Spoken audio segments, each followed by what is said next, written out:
Let's go. Hey, welcome to the Pull Up Podcast. This is your guy, one and only Coach Tony. Obviously, extending from our Tuesday night episodes of Interludes Talk on Tuesday with none other than my girl Val, the voice.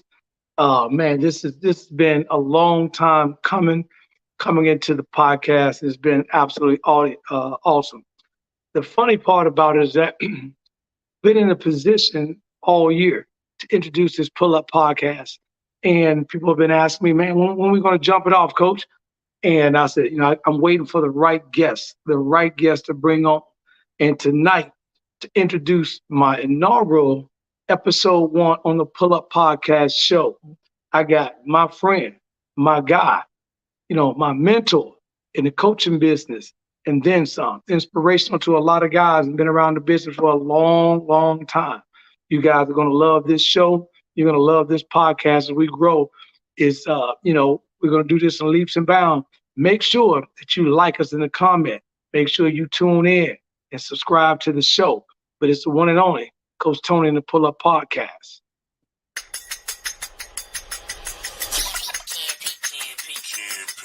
It's the Pull Up Podcast. It's the Pull Up Podcast. It's the Pull Up Podcast. Pull up, pull up. It's the Pull Up Podcast. It's the Pull Up Podcast. It's the Pull Up Podcast. Pull up, pull up. Bounce the voice and Coach Tony, it's the Pull Up Podcast. So, I said bounce the voice and Coach Tony, it's the Pull Up Podcast. So, it's the Pull Up Podcast.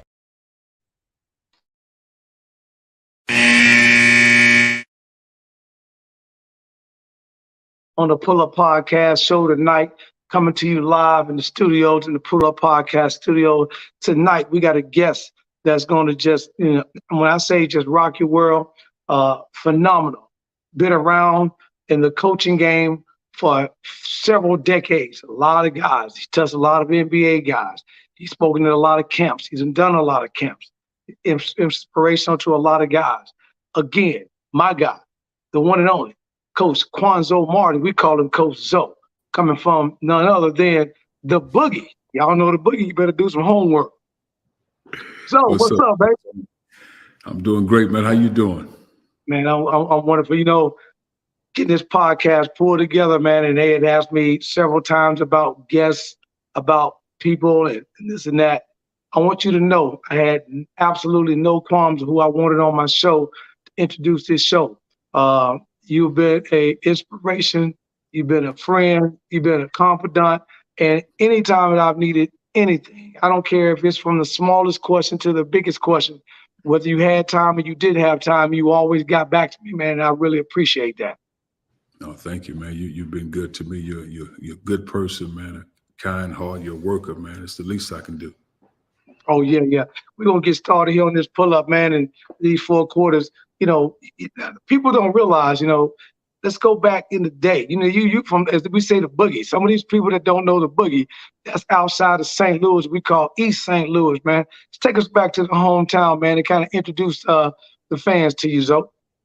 Man, thank you. I grew up in East St. Louis, Illinois, and I always say Illinois because oftentimes if I just say East St. Louis, people assume it's in St. Louis on the Missouri side, but East St. Louis is across the river, Mississippi River on the Illinois side. If you're from the Chicago area, you call it the southern part of Illinois, and it's a great place, man. It's my home. A lot of wonderful people there. Some might call it East Boogie, some call it 89 Block, some call it the City of Champions because it's a small city, but we create a lot of championships in all sports, and it's a beautiful place. We've had some rough patches here, but we'll get it back turned around. Oh, yeah, for sure. And speaking of champions, you came out of none other than East St. Louis, Lincoln itself. And I remember battling you guys. Woo! I'm a Morgan Park guy, south side of Chicago. So, we used to take that trip down 57, and it wasn't nice. But when we came down at that time, you guys had a point guard to give me fits, man, and Cook. Cook was who? He was tough. And then, of course, later on, as I got into my senior years, when we were, pretty solid at Morgan Park, you guys had none other than Alfonso Ellis we had to battle against too, man. And then you go up the street against Easy Ed Horton and them boys at Springfield Landfill. Yeah. Man, those are good times there, man. A lot of great basketball, a lot of great teaching, a lot of camaraderie, man. I mean, that was one of the last days of really just valuing team and the relationships of bonding, man. So it was beautiful basketball. I enjoyed it. Oh yeah, that was all. Now, how many siblings do you got, Coach? I have three. So I have one brother, two sisters. Yes. Okay. Did you end up being the only one in the family that ended up going on and being a ball player? Did they pretty much Yes, sports related? So my brother, he was a big time football and track. He didn't finish up, got himself in little situations, but he's doing a lot better today. My two sisters, one was a cheerleader, the other one didn't play any sports, but they all doing great, man. But for me, basketball is my driving force, man. And really, I didn't have a vision of where basketball would take me, because when I watched basketball growing up, it was always East St. Louis Lincoln, my high school team. That was the NBA, so to speak, for me. And that was my goal. That after that was to go to college. But back in those times, you weren't adamant about preaching the NBA. It was really about, at that point, going to school, getting a degree. Of course, you're on scholarship. You want to be the best version that you can become. And it just kind of let the chips fall where they may. But ultimately, the goal for me was to make sure my mom's life was better by any means necessary. Oh yeah, that's real talk there. And it's so funny. Back in the early days, I would explain to my son, which you had an opportunity to meet, and about back in the day was a Prop 48. A lot of kids don't remember that Prop 48 to 42, and and it held a lot of guys back. Matter of fact, if you was one of those ball players that even had an opportunity to play in your freshman year, you was solid. And obviously I came out in Chicago during that time. The guys that was leading the as to say the city was them boys coming out of Simeon at that time with my guy Ben Wilson. And Ben was tough. Unfortunately, he ain't here with us today, but Ben was off the hook. It was tough basketball then, and man, it was about making your way and trying to find a better environment for your families. Because obviously when you come from those humble beginnings, though you live in it, it's a great place. But when you start to remove yourself, you see all the shortcomings and pitfalls that you had to go through to get where you are today, man. And I appreciate all of it. But man, it wasn't easy. By the grace of God, I had a tremendous team around me. I mean, parents, guardians, though my father wasn't in my life every day, but I knew how to find them. But also there were other men that helped and played a part, coaches, Little League baseball coaches. A lot of people had a major impact on my life. Oh, yeah. That's funny you say that. I talked to my young guys in my AAU program, same thing. The old man wasn't there, but my high school coach and Herb Ray, and Coach Bob Hambrick down in Simeon, those guys stayed tight with us and made sure that, we didn't have the AAU, so to speak, at that time. So we played South Side versus West Side. And two best teams at that time in the mid 80s, we had a tournament called the Great Eight. So it's two teams from Milwaukee, two from Chicago, two from Indiana, which used to be your boy Glenn Big Dog Robinson, them and GI, and Indianapolis boys and Henderson them. And then we go out to Detroit, and the top 8 teams in the summer would keep this trophy to the next year. Man, that was the best, as I consider, AAU basketball that you could ever find. And then, you're looking down your way. When did you know that basketball, because your brother's playing football, when you're looking up at things, and, back in the day, we always want to do what our big brother, big sister did, but we had to be in by the street lights. That was the code. Don't let the street lights catch you. You know that. So really for me, baseball was my sport. I love playing baseball. Okay. That was big time. My main position as I got older was a catcher. But if it wasn't a double, if it was a double hitter, I would be in left field. But I could truly play every position on the floor except pitch. I mean, I couldn't pitch at all. But I mean, catcher was my main position, and I would bat between second and fourth. In most cases, as we got older, I was second or third in batting. And as I got older, I was able to switch it. So that is real. So baseball was my thing, man. But basketball came into play because as you start getting taller, and one thing about growing up in East St. Louis, that the elementary, junior high, and high school coaches, all those guys kind of work together because they grew up together. And they more or less molded me and kind of saying, well, this is the path you're probably going to take, the basketball path. And there was no problem at all because I enjoyed playing basketball, and then it just kind of went from there. But it wasn't no set time where I need to be a basketball player because I had just as much love for baseball, but then basketball started to bring the accolades. Then when you're talking about an opportunity to get a scholarship to go to college to better your life, that was my path. And then you just kind of grow and grow and grow. And I was blessed to play with LaFonso Ellis, who's like a brother to me, was a phenomenal player, man. We won, East St. Louis Lincoln won 3 state championships. I was a part of 2 of them because in East St. Louis at the time, high school started in the 10th grade. So 10th, 11th, and 12th. So my 9th grade year was the first year they won it. And then, so we won it 87, 88, 89. And then my last year, we got 3rd place. So we had great success, man. Benny Lewis, my high school coach, was a phenomenal coach, teacher, man, leader. And it was just wonderful times, man. We had a lot of great teams. And the great thing about us, all the guys were homegrown. We grew up together. We grew up elementary school competing against each other. And obviously, we all went to East St. Louis Lincoln High School and made a lot of history. Man, and you hear the magic word back in the day, the playground.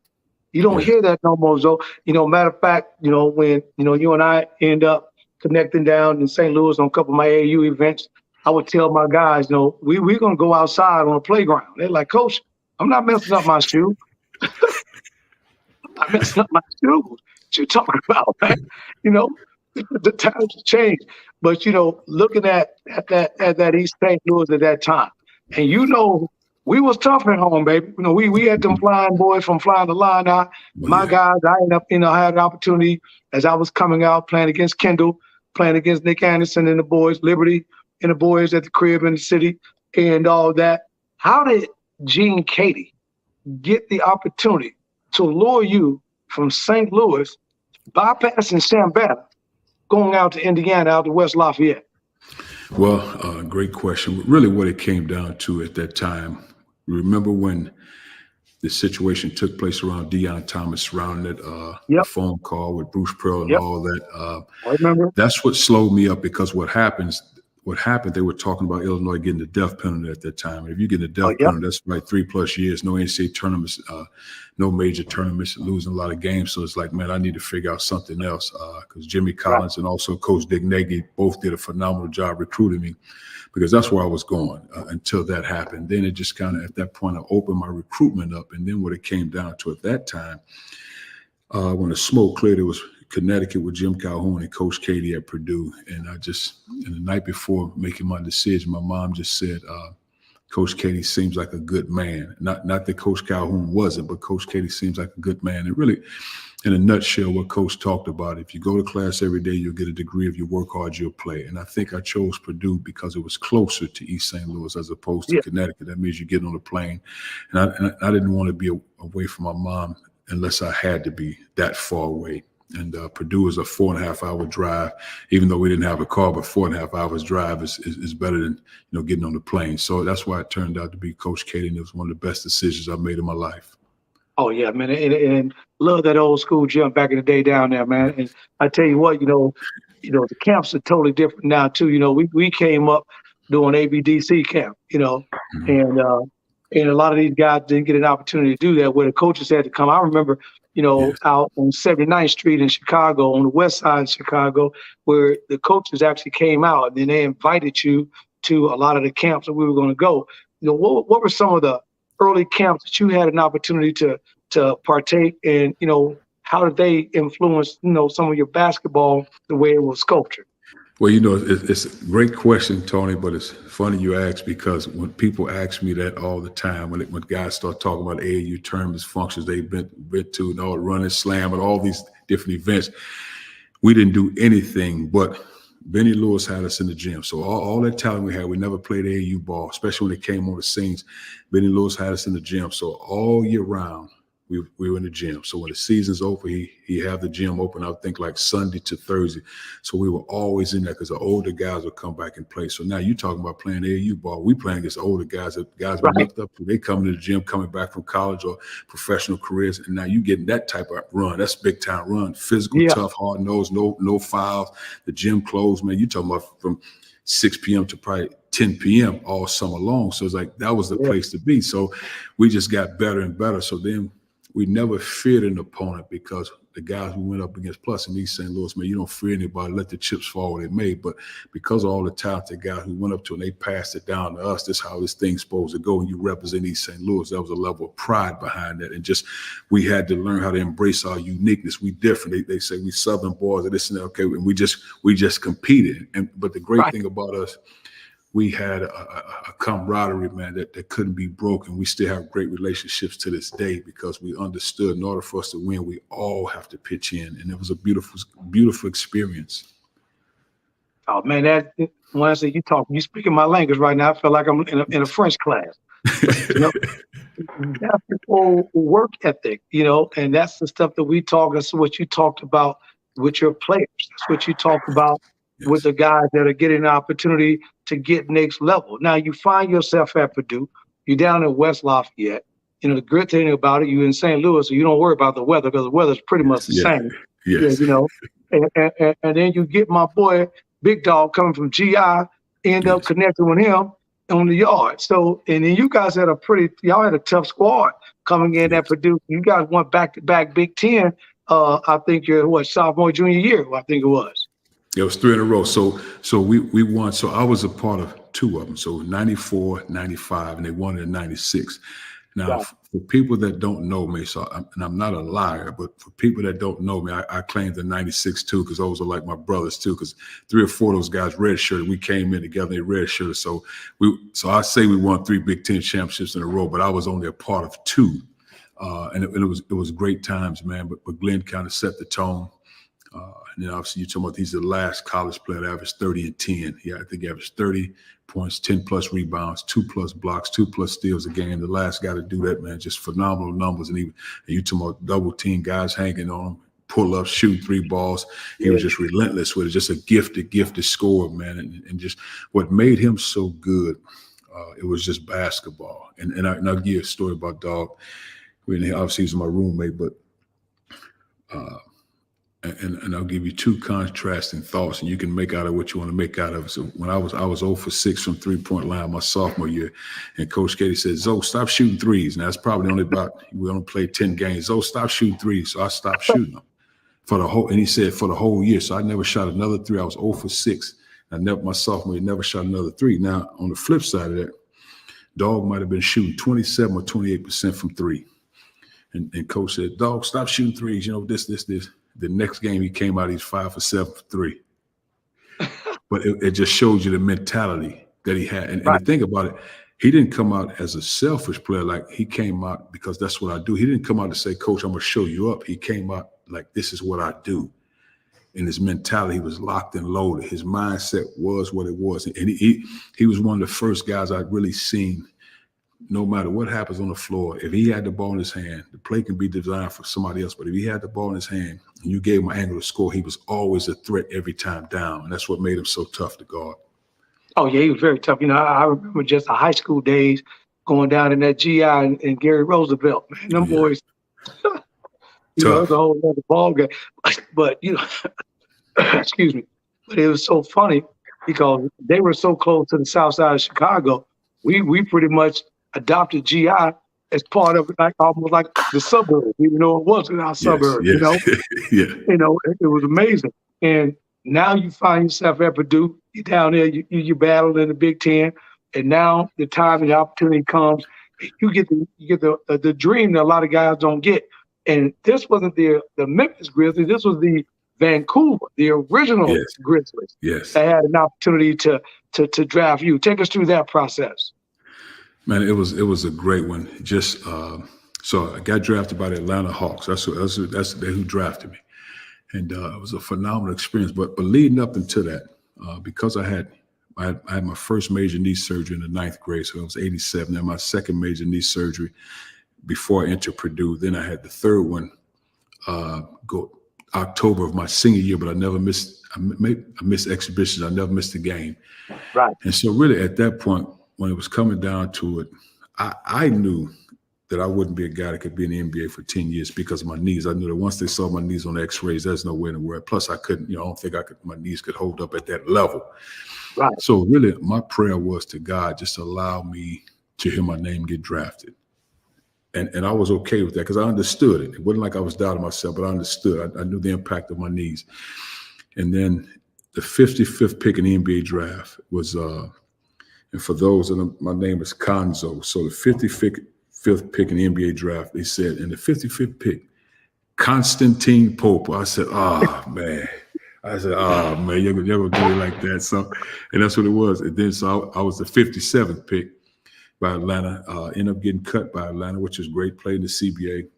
And I got picked up that year by the Vancouver Grizzlies, which was great. And I was, if you ever hear trivia, I was the first call up for the Vancouvers in the history of their program. I was the first one to ever get called up, and it was a great experience. And next year I got called up by Milwaukee Bucks. So really good experience to say I was a part of it. But I also understood the reality that I couldn't last long in the league just because of my knees. But it was great to feel that.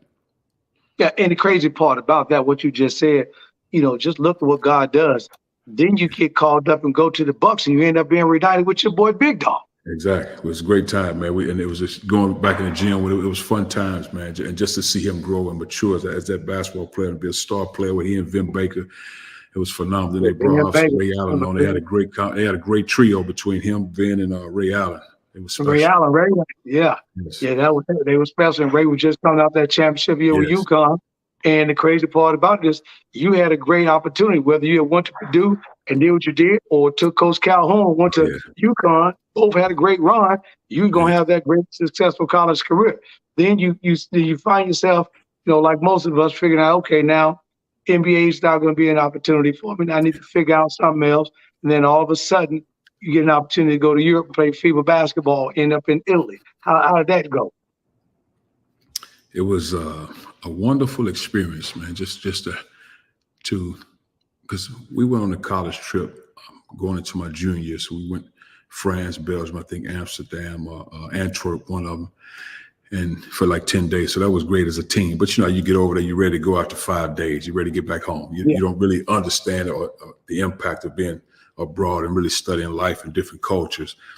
And so now I have a chance to be a professional and get paid to go over there and play. I was in Avellino, Italy. It was a phenomenal experience. But, the downside of that was in November, I was running down the court, and all of a sudden I get to half court and I'm breathing like this, and I just pass out.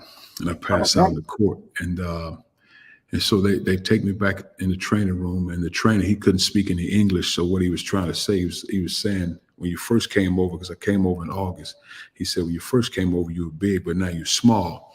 And so they took me to the hospital. They did tests, x-rays, and blood work. And then later on that day, the owner of the team, who's Italian, who's from Italy, but his wife was Italian, but from New York, so she could speak fluent English. And she was just explaining to you need to get back to the States immediately. And my wife and my son, Joshua, they were over there. Joshua was probably 3.5, maybe 4 months at the time, somewhere around there. So my wife, they came over. They were already over for about 3.5 months. So then they did tests, x-rays, and blood work at the hospital, and they just say you need to get back to the States. So the next morning we went from Rome, flew to New York to Indianapolis, where we lived. And we got back in the house. I would say we got home that night. It was probably a little after 1 o'clock in the morning, and I had my son. And I had him, my wife was kind of taking the bags. I had my son, I just kind of dropped him on the couch. I mean, I didn't drop him hard, just dropped him on the couch. And I went and sat in the other chair, just kind of exhausted. I just said to my wife, we need to get to the hospital immediately because I was just out of it. And then, so we were in the hospital in Indianapolis. So now they did tests, x-rays, and blood work in Indianapolis. So now it's probably, after they did all that, so now it's probably 3 o'clock in the morning, 3:15, maybe 3:30. And my wife is, sitting across from me. The doctor's right in front of me. And he just says, I don't know if you're going to die, but this is life-threatening. Oh, wow. And I look at my wife. I just look at her, and I glance away quickly because I didn't want to really make eye contact with her. Not that I was afraid of being in tears, but I wanted to be strong for her because I wasn't really sure what was going on. So after they did the biopsy to figure out what it was, they were hopeful that it was tuberculosis. Okay. But if in hoping it's tuberculosis, my wife and son, they couldn't stay in the hospital with me that night because they couldn't be in a room with me. So I was in a room by myself. And, yes. And then my whole prayer to God. Now, imagine when I went to Italy, I was 215 pounds. So now this is November the 16th, 17th. I'm 185 pounds now. Wow. So I lost that much weight. And so I'm in the room that night. And all I'm really praying to God was allow me to see my son Joshua turn 18. At this point, he's 4. He's my first son. He's 4 months old. Just allow me to see him turn 18. And then God, whatever happens after that, I understand. So, and then when they did the biopsy to try to figure out what it was, they came back and they said it was a non-Hodgkin lymphoma, which is a form of cancer. But what they found was found a tumor about the size of a baseball between my chest and lung area. And so I had to do chemotherapy for about 4.5 months. So that was probably the toughest fight of my life. So my experience in Italy, though it was a great one, that was a life-changing one right there. So, yes. Oh, yeah. Whew, that's amazing, man. And we talk about God's blessing. God is blessing in the blessing game. We're going to take a pause real quick at this halftime, Coach. We're going to pay some bills real quick. You guys are listening to my guy, Coach Quanzo Martin, as we call him, Coach Zoe, on the Pull Up Podcast show. We're going to pay some bills real quick. We'll be right back to the show.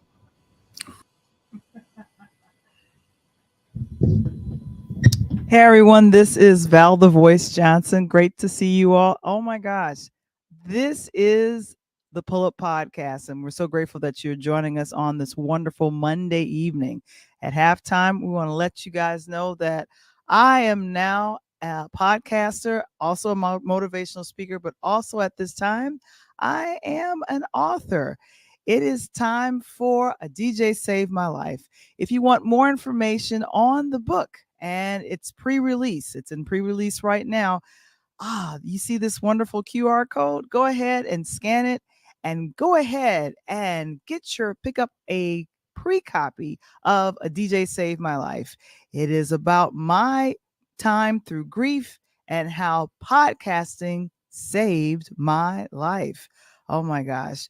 Well, guys, it's time to pull up and pull up and pull up. Here we go again.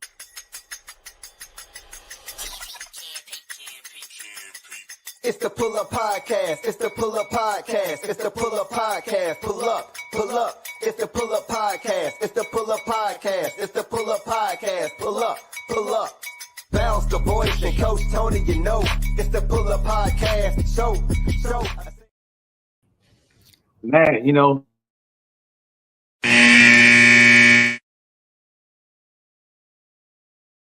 coming out of halftime, so you go in that locker room and get a halftime speech.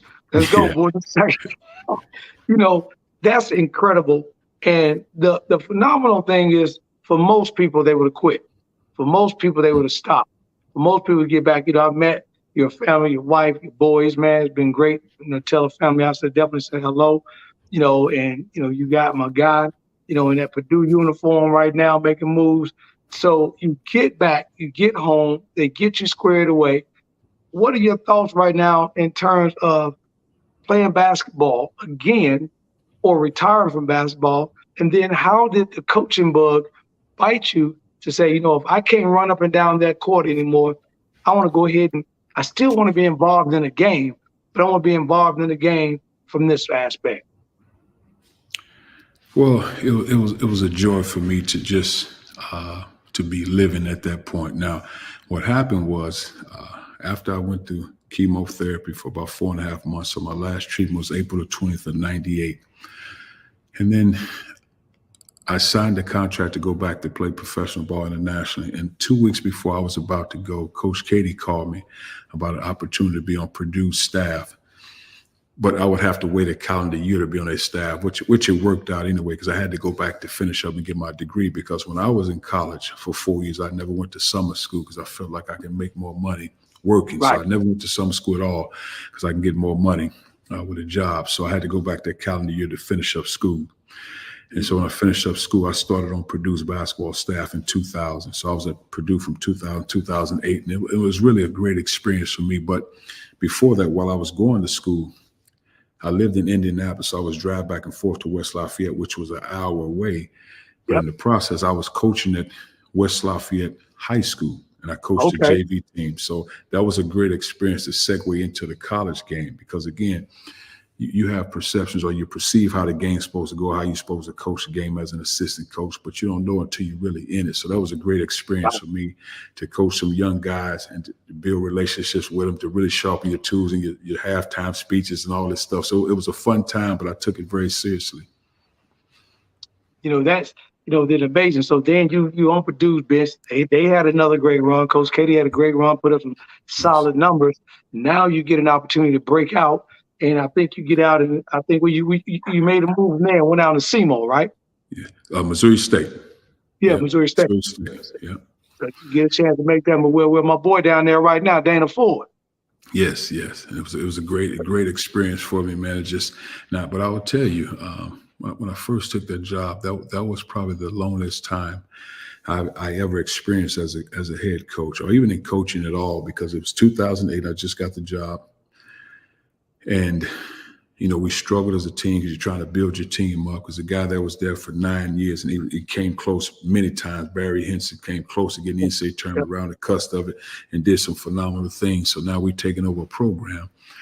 And we were struggling in league play because, you're playing against talented teams. And we probably picked to finish at the bottom, I'm not sure. And it was lonely from the standpoint you felt like as a coach you had nobody to talk to. As assistant coach, you got other guys on staff you talk to and all that. But now as a head coach, you're in a position where you're in a leadership role. So if you talk to your assistant, well, they're looking to you for direction.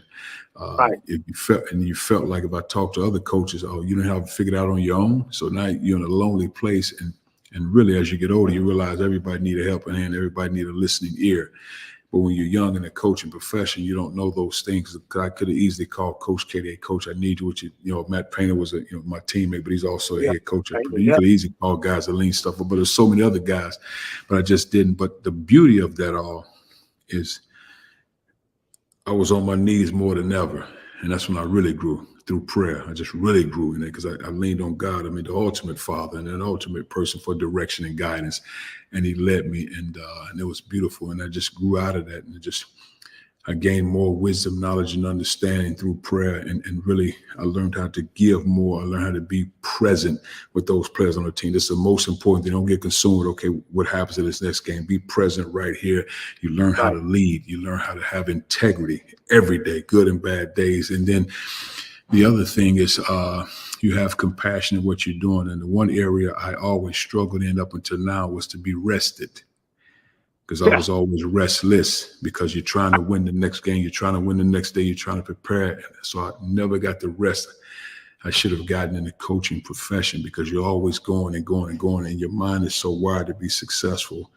And you're always preparing for the next thing, because though your title is a coach, but you're also a father figure. Those become your sons and your children as they get older. You want to make sure they're successful. Yeah, you want to win games, but you also want to grow these guys and help them be successful people in life. And that's an everyday battle. Man, I'm going to tell you how important that was. I remember coming to you.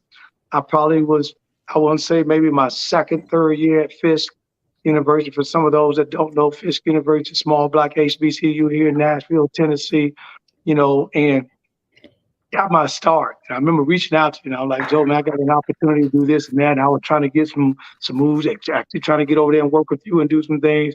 And I remember you telling me, man, one time, you was like, hey, Tony, all you need to do, man, stay on the grind, stay on the beaten path. But more important than anything, teach the guys that are under you, that are looking up to you, and make sure they understand not only the game, but they understand the game of life. And do you know that in the very day, I got guys that played for me and still play for me that will reach out to me before they reach out to the high school coach, anyone else. I got parents that come to me and say, hey, man, my son asks about you all the time because I only know how to win, and I tell a lot of guys, even though I'm in Tennessee, don't let the Tennessee across the chest fool you. I'm still coaching Chicago, baby. We still Southside. See, I got that Southside. We still gonna ride or die. But the good thing about it is that your mindset is in a good place. God hears your prayers. Now all of a sudden, the big doors open. Now you jump up from that and get a chance to jump into the Power 5 and land yourself in Knoxville, Tennessee, at the University of Tennessee. And Mhm. man, I drove out to many games to watch you, in Knoxville and of course in the SEC tournament when you came to Nashville. But, Yes. how was that a difference from now coming out of that mid-major program and dealing with kids that you just kind of had to figure out on your own, but at the same time, they were looking up to you. Now you're at a Power 5 program. You just come right behind Bruce Weber. Now you got to make something happen.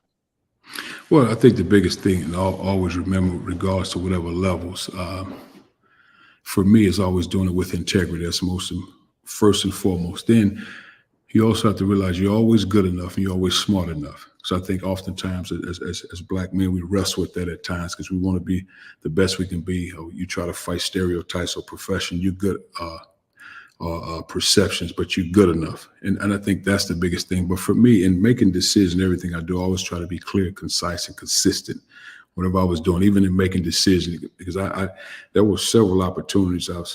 We were blessed to have success in Missouri State, so there were several opportunities to go to other places, and I felt like Tennessee was the best one for me, so I made that decision. And in the end, it was a great experience. It was a great life experience, and because what that did for me on a consistent basis, it helped me apply, or it made me, help me apply discipline, focus, and consistency in my daily movements. And I think what happens is you teaching your young players to understand that. And I would always talk to those guys about, and all you do, you got to eliminate decisions made on an emotional roller coaster. Because if you have ups, downs, and highs and lows, that's when the distractions take place, and that's when the chaos takes place. So you got to be sound in your decision making. You can't worry about what's swirling around. You got to be focused on the task at hand. And I've always tried to live by that. Oh man, and that came to fruition, when I saw you take a struggling California Bears team with Jaylen Brown and the guys and turn it around. And when you went to California, I don't like saying the naysayers, but you got guys that just didn't think that once you hit the Pac-12, that Zoe was going to be it because of everything that just happened out of the SEC. So now you're at California, and you had a hell of a squad out there, man. You had some kids that was playing ball top level at that time. A lot of the guys didn't have big names in the nation. And obviously we see what happened to Jaylen, went on and played with the Boston Celtics and had a great career. Well, the strange thing about when I was in the SEC, we had the third most wins and the third most road wins in the SEC behind Kentucky and Florida in my 3 years in the SEC. The one thing about for me, always, it doesn't matter the program, because I've always been a guy that's a builder, and so I have no problem with that. As leaders, we have to continue to breathe hope into these young lives. You got to breathe hope into these young lives. And because when they lose hope, they lose their ability to dream. And when that happens, we're all in trouble. So I think ultimately, you don't want them to lose their determination, their focus, their resiliency, and ultimately, more than anything, is their faith. You want them to never lose that, because at the end of the day, whatever happened, the ball stopped bouncing. The goal is to help him, because one day he will be somebody's husband, father, he'll be a teacher, he'll be a leader, and ultimately a pillar in his community. So what did you really give him in the 2 to 4 years he was in your program? Did you really pour into him? Because if it's all about just winning games, then you lost that young man. Right. That's exactly right. And then so you guys tonight, glad you tuned in tonight with my guy, Coach Conzo Martin, as we call him, Coach Zoe, Coach Tony here on the Pull Up Podcast show Monday nights. We're gonna continue to bring you information and great guests like we're doing tonight. Now, Coach, you get in that message, and that's one of the best messages I think that you can give a young ball player, a young kid. And many of your kids, even some that never made it to that next level, wind up going on into the coaching game. Now you get to Missouri, and you hit Missouri at a time that it was unrest. When I say unrest, I don't mean at the university. I'm talking about unrest politically. Unrest, a lot of things that was going on, riots. You had to make your way down to Missouri. That wasn't an easy task. So you in cool California, LA, now you're sitting way out in the middle of Missouri, man. How did that go? Well, I've always had a hunger changing programs, and ultimately a hunger for success. But I also know that it takes time, it takes commitment, it takes hard work, and it's the resiliency behind it. And you can't lose focus. And you have to allow the smoke to clear. Like I would always tell our players, you're gonna always hear stuff. Right. And it's always coming through your ears. So which one is it? Is it noise or is it music? Well, I like listening to music. Okay. I drown out the noise. And I think that's very important to help young guys understand that. And then you have to consistently develop the courage in you to raise your expectations. And then when you do that, you raise everybody's expectations around you. I think that's the most important thing. But I think oftentimes we get so consumed with what people are saying, what we assume they say about us, what they're thinking about us. Well, that's none of my business what you think about me. I have to do my job. I have to be the best version of me every day. And that's all I'm concerned with. Yeah, that's, I mean, when I say 100, that's 100. I remember you telling me about this little kid. You said, I remember you and I were talking. I just came out the event down in Missouri, and you said, Tony, I don't know if you heard of this guy, man, but I got the baby boy. He's been hurt a little bit, man, but this kid named Michael Porter Jr. You gonna hear about his name? I'm like, who? I do my research, and he stayed hurt for me quite a bit. And all of a sudden he got himself together. And man, he's sold out now and got a ring on his hand out in Denver with Joker now. Mike was you talking about and I think this is safe to say, if people have been around, he's one of the better shooters. He's probably the best shooter I've ever been around that I have. I've seen the guy in practice with guys hanging on, make 7 threes in a row. Just if he get it up, his form, and he works hard. He works on his game. He wants to be good. Mike's a talented scorer. With all the success he's having in the NBA, and he's very successful, very talented player. He works hard. He competes. I can only imagine if he was 100% healthy. I mean, 'cause I think Maloney came out and said it's admirable what Mike is doing in the NBA because of what he had to go through to get his back to the level it is now just to be ready to play. I mean, The guy was an athlete. He worked hard. He's an elite level rebounder. Then, but you talk about shooting the ball, man. Elite level shooter. And his brother Jonte was a young one, got hurt the sophomore year. Left high school early, came in at 6'11" pass. Now he's with the Toronto Raptors doing very well. But their family did a great job, man. But those guys, they work hard and they stay out of harm's way, and they've been blessed with gifts. Yeah, man, they've done some good things, And then speaking of gifts, I see that. I remember when I got an opportunity with Val to launch this, and she called me one day, and I had just, matter of fact, spoken to you. We were on the phone talking about a couple of things because my guy, Johnny Dawkins, my guy down in Florida. I think you were down there at UCF on a visit, doing a speech. Yes. And I ended up, reaching out to you. And now, what do you think, not on the men's side of the house, though, but man, my girl, Coach Tara Vanderbilt just became an all-time winningest coach, men or women, passing coach. What do you got to say about that? That's just awesome to me. Man, it's salute to Coach Vanderbilt. I mean, she put the work in, she put the time in. But, when we're in this profession, you have to give her all the accolades and all the praise because that's a phenomenal feat in the years she's put into it. But then on the flip side, all the sleepless nights she had in order to get where she is now. All the time that she lost from her family because of the practices, the lack of vacations, because, with the NCAA rules, you have to be certain places. You can't go out recruiting. So it's so much goes. You're talking about 40 plus years of just the commitment to being the best version I can possibly be. And she exudes all the qualities of an exemplary leader, teacher, humanitarian. She's very successful. She's done that at a phenomenal institution, man. Just hats off to her because wins are wins. I don't care if male or female. Wins are wins, right. Man. She achieved that. So, she's at the top of the mountain and she deserves it. Oh, yeah. I hope as they say, I hope they give her flowers in the real way. You know what I'm saying, Coach? Because she definitely deserves it. I remember when I went out I was in Palo Alto, got an opportunity to hang out with Coach Dawkins. And went down, check out one of his camps he was doing. Got an opportunity to see the campus, beautiful campus.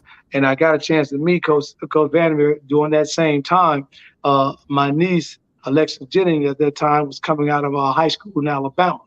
And she was one of the recruits that they were looking at. And she went on to sign with Kentucky and eventually played with South Carolina. And, but Coach welcomed me in. Showed me the campus, the locker room, sit down and gave me some tidbits about the coaching. At that time, I was very young in what I was doing. And those nuggets just kind of kept. And then now, fast forward years later, I get an opportunity with Val the Voice on the podcast. And now I jump into the podcast world and I see you open and launch your own podcast. Talk about that, man. It all counts, man. What's the objective behind that? And what made you want to jump off in this podcast world? Because you was a phenomenal coach. Don't come over here and don't take in my space, man. You know what I'm saying? No, thank you. No, thank you, Tony. It just, man, it was one of those deals, man. I thought about it in June of 2022, but I just wasn't ready. Just wanted that peace and space, man, just to enjoy life. Because again, when I left East St. Louis at 18 years old, it felt like I had boxing gloves and track shoes on, just running. Life was going fast, just trying to find my way and whatever that was. And to be able to have some peace away from it. And then this past June, I said, let's go ahead and launch the podcast. My wife and I, we talked about it. And then more than anything, we wrestled around about the name. I wanted a solid name. And then just something I always say, like, it all counts. And when I say that to our team, it all counts. Like, you got to prepare yourself. You got to go to class every day. You want to be a successful CEO. You got to work on your shot every day. You want to be this. It all counts.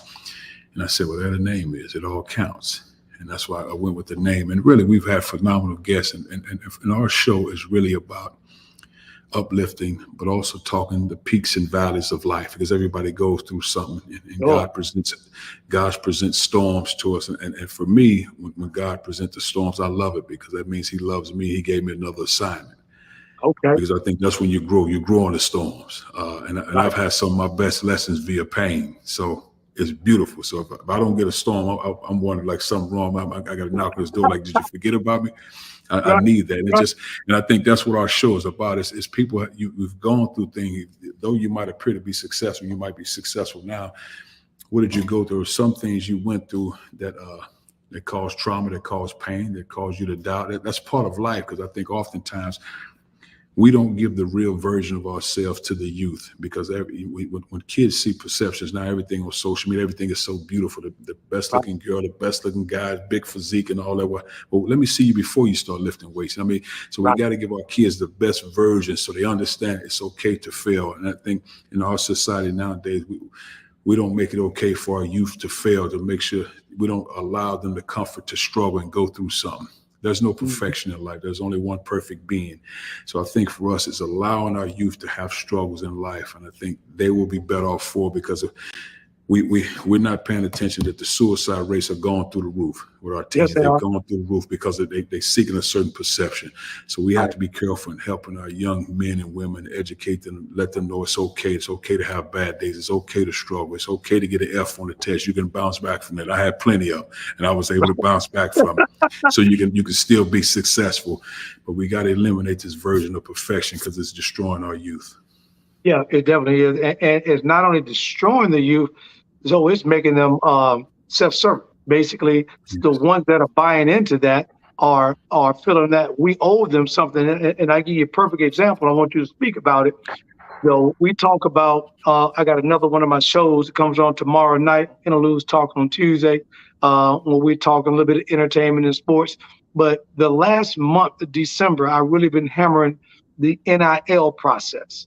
And I was talking to my audience about how we've gone from, Prop 48, right, to graduating seniors was great, to one and dones, to no one wants to go to college, to now we want to stay in college, but we want to get paid for it, because the NCAA slipped and screwed up years ago. Now they're trying to make up for it, and the NIL process is the process that they're trying to jump behind.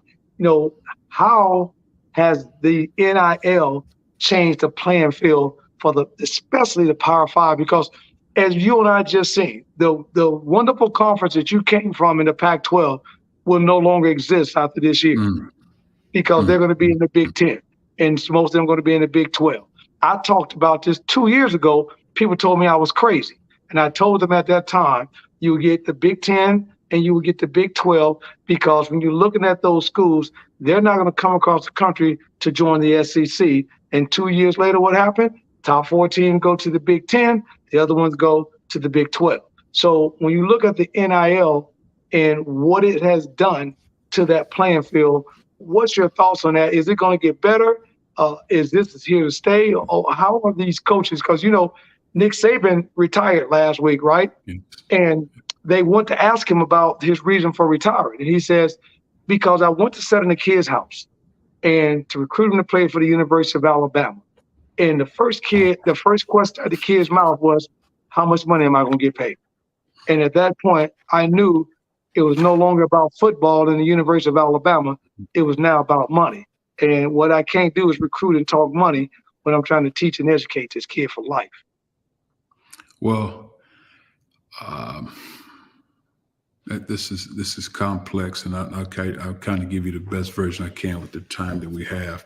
And I understand and I respect where Coach Saban is coming from. And he did phenomenal things, and you hate to see a guy like that go because, yes, he won a lot of championships, but I thought he was a phenomenal teacher. You can get a lot of insight from him. But we also have to look back, man, that there's been, 30, 40 plus years where student athletes weren't getting paid and they should have been getting paid.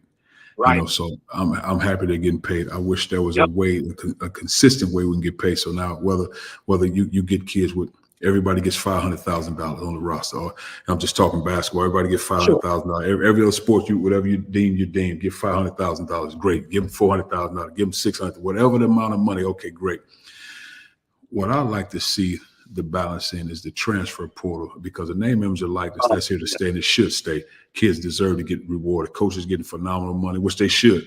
Kids should be able to get compensated for the hard work they put in. But I think if we can do something to transfer portal, because I was on an oversight committee when it was coming around, even before it came out, and we were talking about it. And my thing with the transfer portal, nothing wrong with you having a right to go somewhere else. There's nothing wrong with that.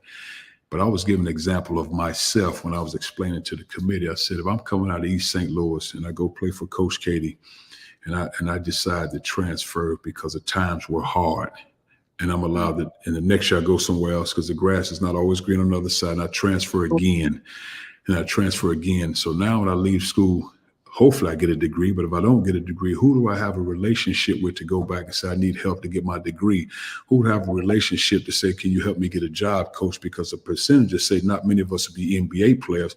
So let's say 85% of us, where do we go? What are we doing? So now, right, coach, I need a job and I need opportunity so I can have a successful life and a successful career. So who helps me get those opportunities? Well, if I've been with 3 or 4 different coaches, I have no ties to either one of them because we cut a deal. So we cut a financial deal. That was a relationship. So now I'm on to the next guy. So I think we have to find a way to have a level of consistency, because a lot of young men, though they're talented, not all will be pros, and you get X amount of dollars. Well, you got to get taxed on that money.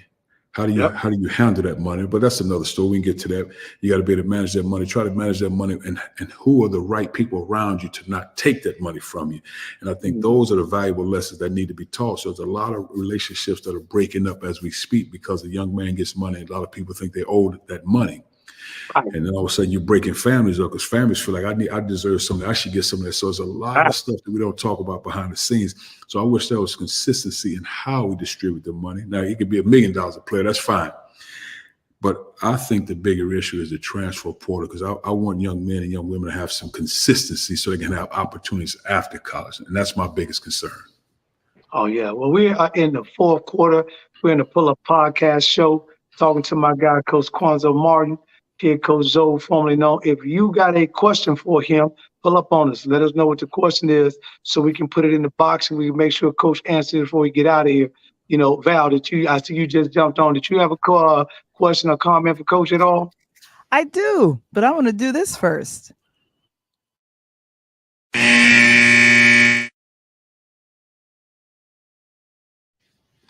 It's our official 4th quarter, and Coach know about the shot clock. He already told you he was shooting them threes. Don't put all this.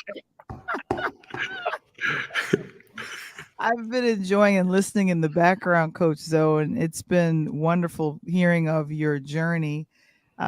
The one thing that I've noticed is that it's not a lot of men of faith that play in the league or coach. What's been something in your faith that's continually helped you in coaching young men? I think first and foremost for me is embracing.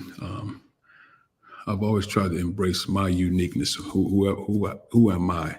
Because God has blessed me with gifts that are only designed for me. Mhm. So I've always tried to focus on pursuing the best version of me. And if God is the most important being in my life, then I have to acknowledge that, because if I deny that, then I have a problem with him. And that's an eternal battle that I don't want to deal with. So I have to acknowledge that. Now, in coaching, it was a way I presented it to our players. They knew how I felt. I wasn't a guy saying, you need to come to church meeting. Neither that was never. But as I had a pastor one time, he was our team chaplain, and he said it one time, and I think this is so true. He said, I'd rather see a sermon than hear one. Ah, So it was really my everyday walk. It was my everyday walk, and that's what it was. Because of what happens, just like your children when they're young, 2, 3, 4 years old, they follow you, they mimic you, they say what you say, and all that. Same thing with your players. You get Yep. guys coming to your program, 18 years old, they just follow your movement. They want to see your Right. consistency, and they do want to be coached. So for me, that was just my everyday life, and I stayed true to who I was from day one. And I think that's most important. But I've always embraced it, and just I try to live a healthy lifestyle, consistent lifestyle of love, good health, learning, having a peace of mind and joy, and finding my happiness. So ultimately I can give that happiness to my wife and to my players. thanks, Coach. Back to you, Thank Tony. you. Val, he's giving a lot of gems. I think I'm like him, Coach, having one of those dartboards. You got to hit that bullseye, because that's where we at right now. And if you look at behind it, and the funny part about it is always that when you look at a lot of the guys, man, that's coming out of those situations, like you said, with us out the cities, that really had to fight and really had to do some things. A lot of people, they don't get it, or sometimes they don't understand it. And just to see the fight that you took, and you still out here grinding, man, I wish you nothing but absolutely the success. I love to come on at all counts and sit down and chop it up on the To show make it happen. with you over there, man. And we're gonna continue to promote anything and how we can do it. Tell the people in the audience how they could get an opportunity to watch It All Counts, and where can they go? Give them some details about it. Oh, it's called, thank you, Tony. It's called It All Counts Podcast. You can follow on YouTube, Apple Podcasts, and also Spotify. And I think it's a great podcast. I mean, it's a lot of great shows. It's not just sports. I mean, it's some phenomenal shows. And I don't take that lightly, because we take a tremendous amount of pride. I do my homework on our guests, and we're consistent with it. It's a lot of fun. But I think you will all enjoy it. And you can follow me on Instagram if you want to, Coach Conzo. It's only one of those in America, CUONZO. So you don't have to worry about it. It's only one in the United States of America. That's beautiful. But I will say this to your guests, and I appreciate you and Val having me on. It's been a phenomenal show. Every morning, thank God for your life, your health, and the opportunity to see another day.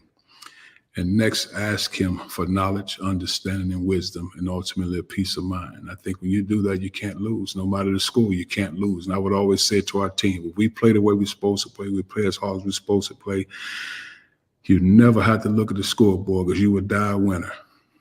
Yeah, exactly right. Oh No my matter what the outcome. And I tell you, to give you that, Coach, you know how we sometimes I'm talking to Val about this, how we sometimes wait till Christmas time and we set a New Year's resolution. I'm going to lose so many pounds. I'm going to gain. Yes.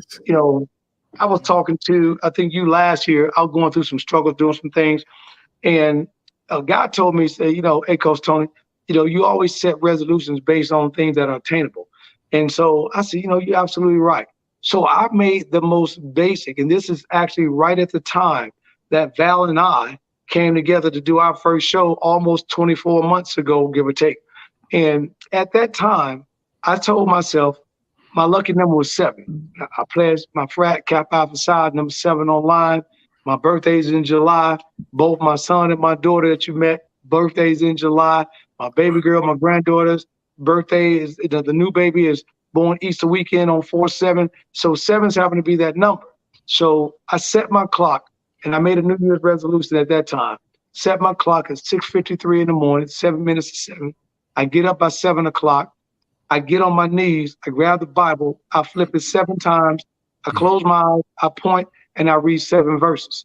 And I did that. And that was not worrying about losing weight, gaining weight. That was just self-knowledge and help. And over the next 8 to 9 months, my sports marketing company came together. I signed 3 or 4 athletes and doing some big things on the NIL side of the house. Val and I connected on a podcast show, and then it went phenomenal, started doing big numbers.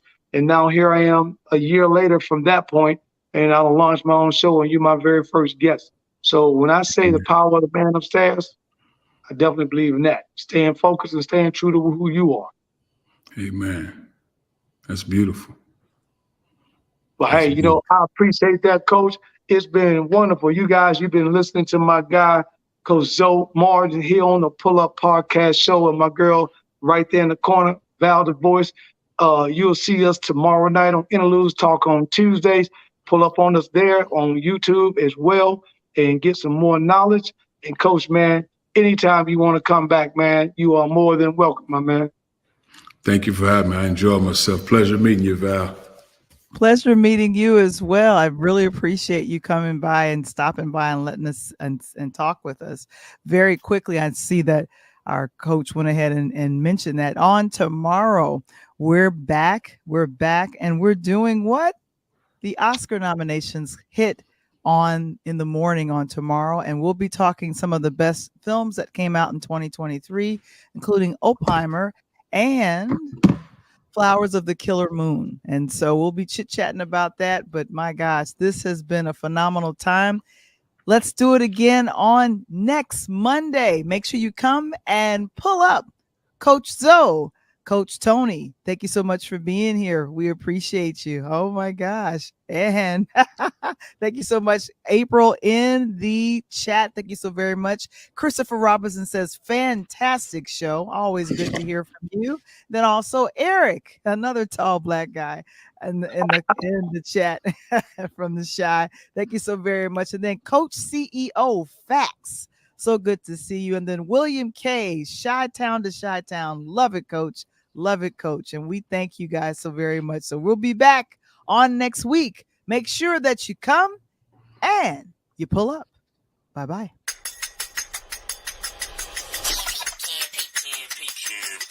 It's the Pull Up Podcast. It's the Pull Up Podcast. It's the Pull Up Podcast. Pull up, pull up. It's the Pull Up Podcast. It's the Pull Up Podcast. It's the Pull Up Podcast. Pull up, pull up. Val's the voice and Coach Tony, you know, it's the Pull Up Podcast. So, I said Val's the voice and Coach Tony, you know, it's the Pull Up Podcast.